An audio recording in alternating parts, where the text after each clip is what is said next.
Good morning, people, and roll tide. For all you haters out there, I'd like to apologize, but I can't. Life is good. Getting ready for our Montana trip here. Be leaving tomorrow, headed westbound. Gonna fly into Salt Lake City. Rent a vehicle, head north to West Yellowstone and Enos area on the Madison River. We hope you join us. We're going to try all these flies out. I'm going to tie one last fly for this. I've already tied a few. This is going to be a zebra midge, but we're going to take this fly and instead of making a pupa out of it, we're going to turn it into give it a merger look. And add a little tail to it, and we're going to put a little flash of a wing on it.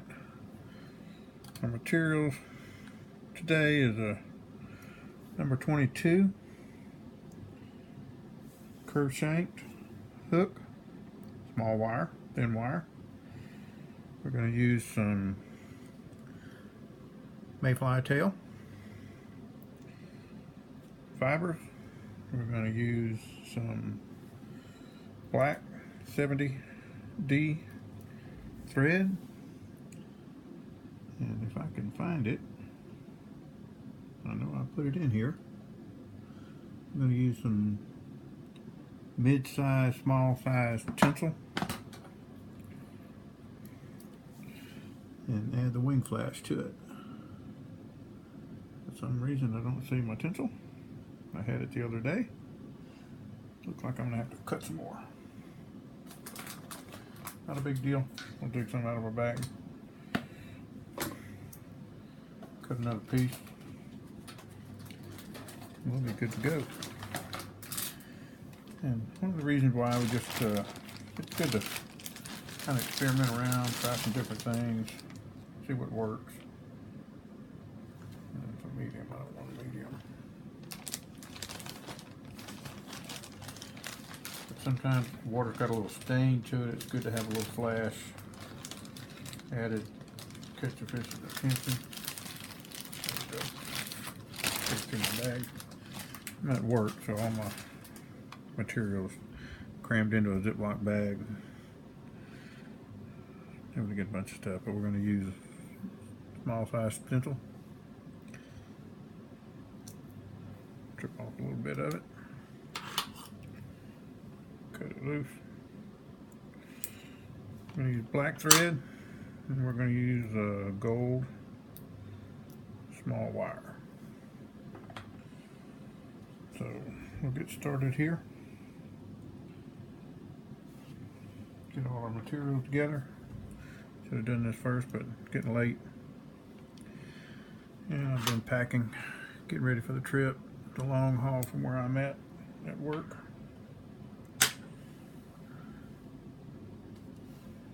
About 11,000 miles. So let's get this party started. So what we're going to do, what I like to do is wrap all the way down. We're also using a 1/16 inch clear plastic bead.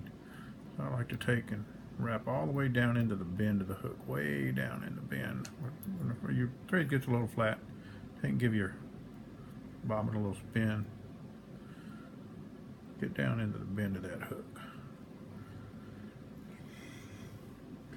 We'll take our Mayfly tail fibers. We're going to attach them right down there close into the end of that thread, and we're going to come up and walk them down around. My big fat nubby fingers again make it hard for me to grip too close to these little bitty hooks, so I'll usually kind of walk and cheat it up. And we're going to pull this up so it's about a little bit more than the opening of the hook gap.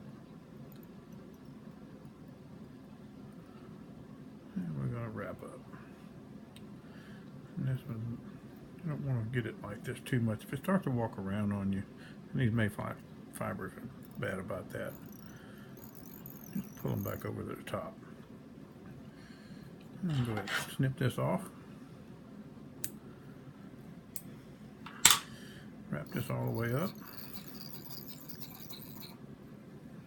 And take our wire and attach. What I usually do just to get it in there, make it easy, is I'll tuck it up underneath the end of the bead just a little bit, and it'll hold it in place. Get a couple, well, come on, Kevin. There we go. Ah, come on, damn it. Get a good bite on it, and then we'll just walk it down. You want to kind of make sure you stack your thread close. Walk down the side of the hook. Get it close to the tail, and then walk back up. And what we're going to do here is we're going to build us a little bit of a taper. We're going to come up and fill this gap where we have a little bit of gap. And we cut the Mayflies a little short. But that's okay. I don't want to go down to the tail. I want a thin profile on the tail. We're going to come back up, and then we're going to go down again, not quite as far, and come back up. Go down again, come back up. Now, what we want to do here, we're going to take our flash,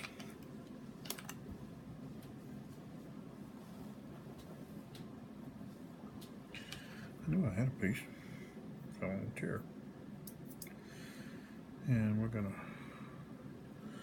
attach our flash right up at the head.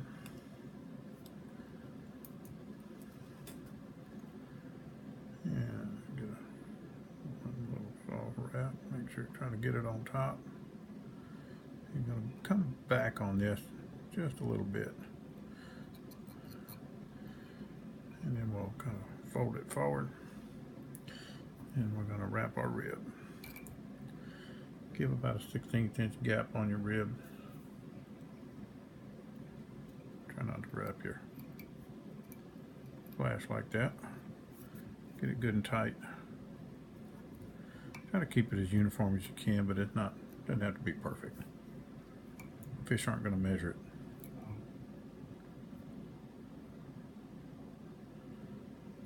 We just don't want to cooperate today, do we? Get it right on that. Then we can come down, take a nice hard tight wrap and another one, and we're going to come on the back side and lock it down, and we'll helicopter this baby off. And it's a quick little fly when you've got everything together. Now we're going to take and fold this just a little bit. I'm going to give enough for a wing to kind of stick up just a little bit. Tight wrap, another tight wrap. One around the back side. Trim this off. Take our whip finishing tool.